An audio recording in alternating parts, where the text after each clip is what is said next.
They force their prey out of the water and follow them to hunt on land.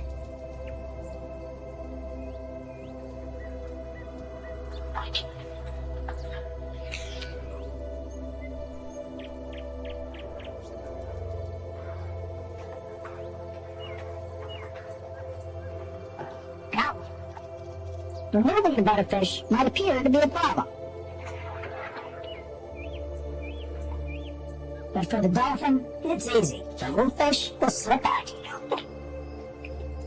Just like butter.